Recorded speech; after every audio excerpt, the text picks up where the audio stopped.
Hello everyone, my name is Crystal, and today I will be presenting a timeline that explores key historical events, laws, and court cases that have shaped bilingual education in the United States. The purpose of this presentation is to show that bilingual education didn't just suddenly appear in modern schools. It has a long and complicated history tied to immigration, colonialism, civil rights, and power. I'll walk you through 12 major events across 4 historical periods, explaining what happens in each case and discussing how these moments continue to impact language, minoritized students, school policies, and bilingual programs today. As a future educator, understanding this history has really shaped how I think about equity, access, and the role schools play in either supporting or suppressing students' language and identities. Before the 20th century, so pre-1900s. Bilingual education in colonial America. To begin, it's important to know that bilingual education actually existed long before the United States became a nation. In colonial America, many schools taught in German, Dutch, French, Spanish, and English. Communities established these schools reflecting local language needs, and there was no federal restriction on language in schools. This demonstrated that bilingual education was once regular and accepted, contrary to the idea that English-only schooling is traditional. It shows that there is an early respect for linguistic diversity. Next major event is the Treaty of Guadalupe Hidalgo, which ended the Mexican-American War in 1848. Through this treaty, the United States gained large territories, including parts of California, Arizona, Texas, and New Mexico. The treaty promised civil and property rights to Mexicans living in these newly annexed areas, and it implied protection for Spanish language and culture. However, these promises were largely ignored. Over time, Spanish-speaking communities faced segregation, discrimination, and English-only schooling. Schools became a tool for assimilation rather than inclusion. The long-term impact is that this treaty laid the groundwork for future civil rights struggles, especially around language, access, and education. It highlights how legal promises, without any enforcement, can still result in systematic injustices. In the late 1800s, one of the most harmful educational policies in U.S. history was created. It was the creation of Native American boarding schools. Under federal policy, indigenous children were forcibly removed from their families and sent to boarding schools, where they were punished for speaking their native languages. The explicit goal was assimilation. The impact was devastating. These schools caused massive language loss, cultural erasure, and deep intergenerational trauma that still affects indigenous communities today. Many native language has become endangered as a direct result of this. This history shows how schooling has been used not to just educate, but to oppress and control, especially when language is treated as a problem rather than a strength. Moving into the early 20th century, we have Mayers versus Nebraska in 1923. Moving into the early 20th century, we see the Supreme Court case Mayers versus Nebraska. Nebraska had passed a law banning the teaching of any language other than English, even in private schools. The Supreme Court ruled this law unconstitutional, stating that it violated the liberty of parents and teachers. This case was impactful because it affirmed the right to choose the language of instruction and offered early legal recognition of linguistic rights. However, it did not fully protect bilingual education long term, especially in public schools. Still, it set an important precedent that language choice is connected to personal freedom. Next came the rise of English-only policies during World War I. During World War I, anti-immigration sentiment increased dramatically, especially towards German Americans. German language schools were shut down, and speaking languages other than English became associated with disloyalty. English-only instruction was framed as patriotic. The impact of this period was a major shift away from bilingual education. Language diversity became viewed as un-American, and this stigma has long-lasting effects on multilinguistic learners, many of whom are still pressured to abandon their home languages today.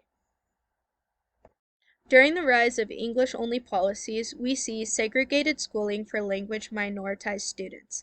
At the same time, many Mexican American students were placed into segregated Mexican schools. School districts justified segregation by claiming that these students had language deficiencies, even when many were fluent in English. These schools often had inferior resources, shortened school days, and limited curriculum. The impact was both racial and linguistic discrimination.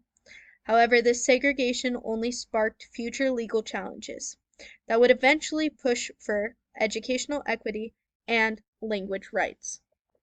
Moving to the late 20th century from the early 20th century, we see in 1954 Brown v. Board of Education. Although Brown v. Board of Education focused on racial segregation, it played a crucial role in shaping language rights cases. The Supreme Court ruled that separate but equal schools were unconstitutional, establishing that education is a civil right. This decision influenced later cases involving language discrimination by reinforcing the idea that schools must provide equal educational opportunities, not just identical treatment. Next, we see the Bilingual Educational Act of 1968. This was the first federal law to recognize the needs of English learners. Passed during the Civil Rights Movement, it provided federal funding for bilingual educational programs and acknowledged that language barriers could prevent students from accessing education. The impact was huge. It truly validated bilingual education nationwide, encouraged research and innovation, and shifted this narrative away from seeing multilinguistic students as a deficit. Next, in 1974, we see Lau v. Nichols, which is one of the most influential cases for English learners. Chinese American students in San Francisco were receiving the same instruction as English-speaking students, but without any language support. The Supreme Court ruled that the same education does not mean equal education. This case required schools to provide language accommodations and led to the creation of Lau Remedies, which shaped English learners' services nationwide. Its impact is still felt today in EL identification, instructional support, and compliance policies. Moving on to the 21st century, so the 2000s to present day, we see the No Child Left Behind Act in 2001. The No Child Left Behind Act introduces high-stake testing and accountability measurements. While it aimed to close achievement gaps, it emphasized rapid English acquisition, often at the expense of bilingual programs. The impact was increased pressure on public schools and schools in general to reduce bilingual instruction, narrow the curriculum, and prioritize test performance over long-term language development, especially for English learners. In 2015, we see the Every Student Succeeds Act, or ESSA, which replaced the No Child Left Behind Act, or NCLB, and gave states more control. It recognized English learner progress as an important accountability factor and allowed for greater flexibility in program design. This created more space for bilingual and dual language programs and more inclusive ways to measure students' growth. Finally, we have California Proposition 58 in 2016. This proposition reversed early English-only mandates under Proposition 227. It expanded access to dual language immersion programs and represented a major shift towards valuing multilingualistic learners. The impact has been increased demand for bilingual teachers, change in teacher preparation, and a broader recognition that bilingualism is an asset and not a barrier. Looking at this timeline, it's clear that bilingual education has been shaped by power, politics, and perception of language. As a future educator, this history has reinforced for me that language minoritized students are not behind. They have often been pushed aside by systems not designed for them. Understanding these laws and cases help me see my role as not just a teacher who is teaching content, but an advocate for inclusive practices that honor the students' identities. Education should honor students' identities and culture, and bilingual education isn't just instructional. It's deeply tied to equity, justice, and belonging. Knowing this history will guide how I show up for my students and the commitment I serve. I am committed to equity in education, always. I want to thank you so much for watching. These are just a few of the cases and different policies that I felt shaped bilingual education in the United States. I hope you have a beautiful rest of your night and take care. Thank you so much.